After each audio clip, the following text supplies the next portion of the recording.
Access control is ultimately about deciding who can do what to which resources, and access control lists and capability tables represent two different ways of expressing that decision.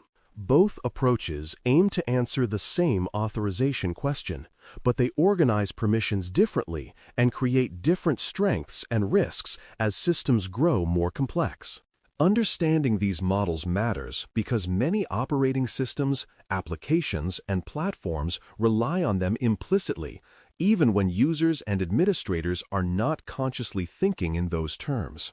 When authorization fails, it is often because these underlying permission structures were misunderstood or allowed to drift over time. Seeing how access control lists and capabilities work at a conceptual level helps explain why certain misconfigurations are so common and why least privilege can be difficult to sustain. Before we continue, a quick note. This audio course is a companion to the CISS books. The first book is about the exam and provides detailed information on how to pass it best. The second book is a Kindle-only ebook that contains 1,000 flashcards that can be used on your mobile device or Kindle. Check them both out at cyberauthor.me in the Bare Metal Study Guide series. Access control lists attach permissions directly to objects or resources, making the resource itself the place where access decisions are recorded. A file, database table, network share, or application object carries a list that specifies which identities or groups are allowed to interact with it. This model is intuitive because administrators often think in terms of protecting a specific resource and deciding who should have access. When you inspect the resource, you can usually see its access control list and understand, at least in principle, who can interact with it. This object-centric view aligns well with many file systems and network services, which is why access control lists are so widely deployed.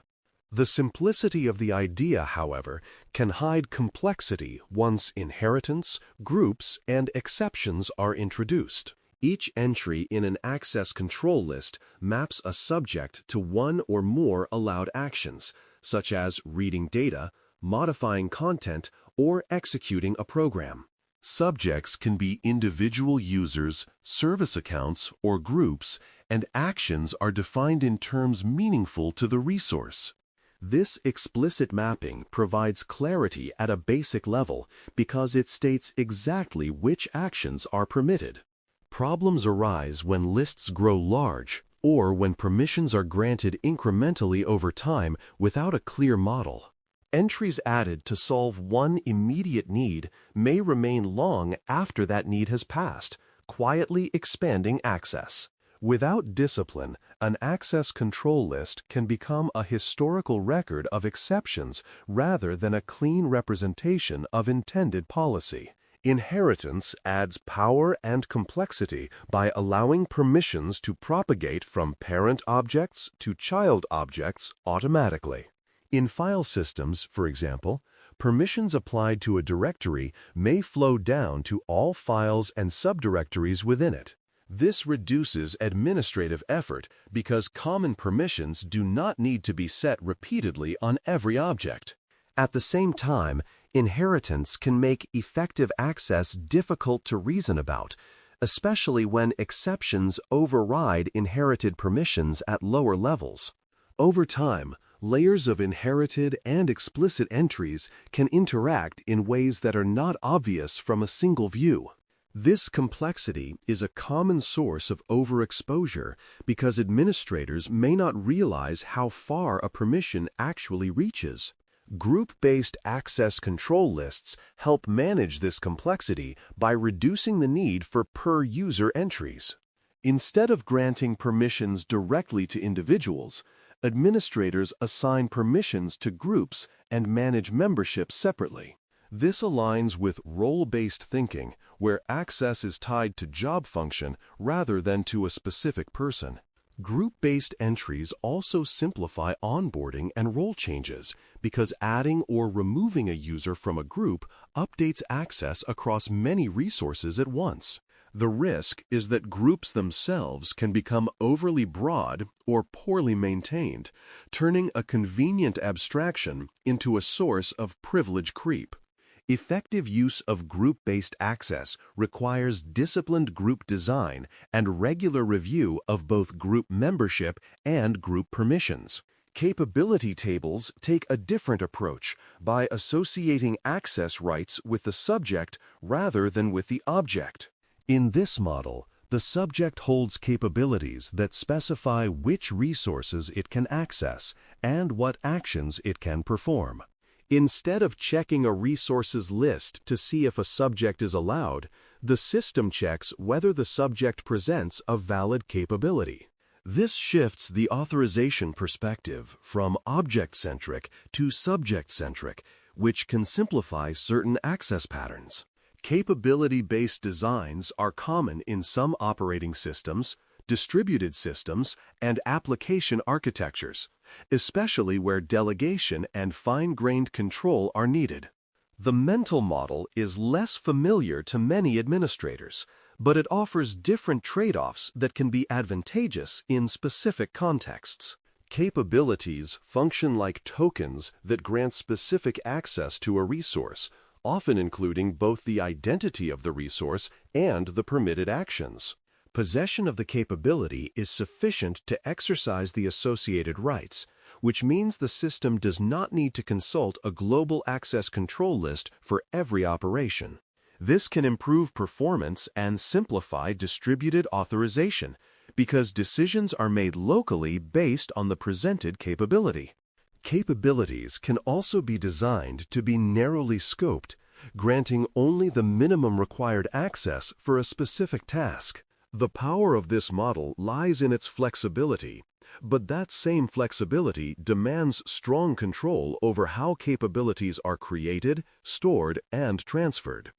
Without those controls, capabilities can become indistinguishable from shared secrets.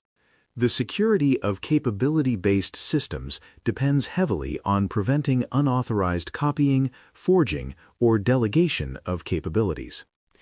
If a capability can be copied freely, then anyone who obtains a copy gains the associated access, which undermines accountability.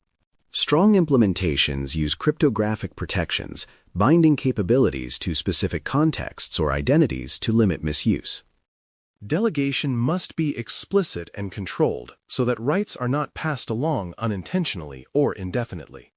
Revocation is also more challenging in capability systems because access is granted through possession rather than through a central list that can be edited. Designing secure capability systems requires careful thought about lifecycle, expiration, and revocation mechanisms. Least privilege is a guiding principle for both access control lists and capability tables, even though it is applied differently in each model. In access control lists, least privilege means minimizing entries, scoping permissions narrowly, and avoiding broad grants that apply to more users than necessary. In capability systems, it means issuing only the specific capabilities needed for a task and limiting their lifetime and scope.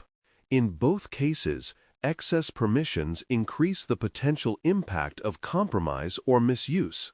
Achieving least privilege is not a one-time configuration, but an ongoing effort that must account for changing roles, resources, and workflows. Both models can support least privilege effectively when designed and governed with that goal in mind. Calculating effective permissions in access control list systems often requires evaluating multiple factors at once, including explicit entries, inherited permissions, group memberships, and deny rules. Deny rules add another layer of complexity because they can override allow entries, sometimes in non-obvious ways. Understanding why a user can or cannot access a resource may require tracing through several layers of logic. This complexity can frustrate administrators and lead to overly permissive fixes that solve immediate problems while creating long-term risk. Tools that visualize effective permissions help, but they do not replace the need for a clear permission model. The more complex the calculation, the greater the need for disciplined design and documentation.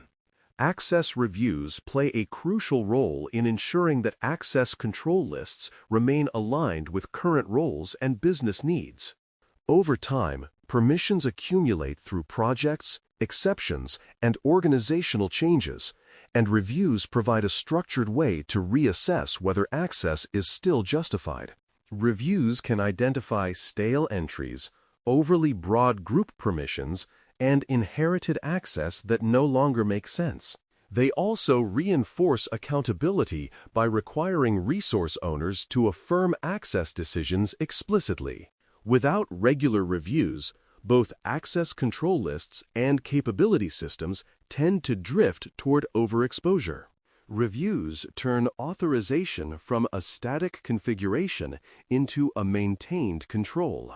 Misconfiguration is one of the most common causes of unintended broad access, particularly in access control list systems where inheritance and group membership interact.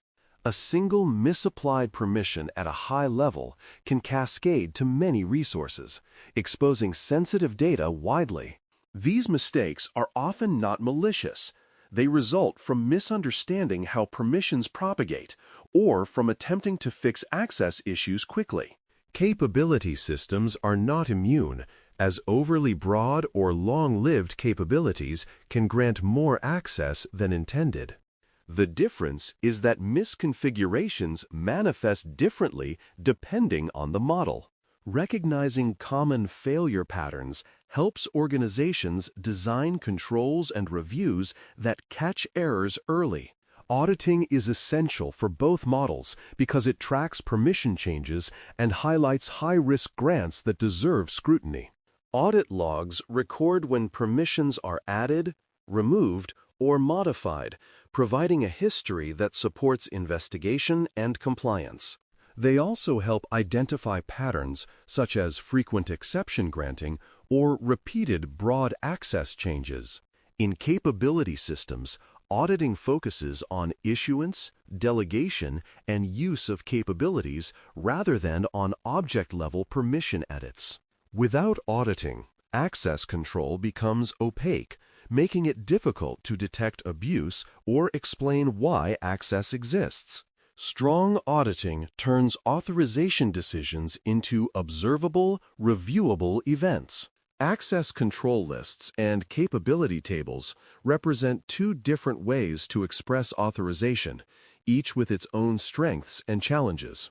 Access control lists are intuitive and widely used, but they can become complex and error-prone as systems scale and inheritance accumulates.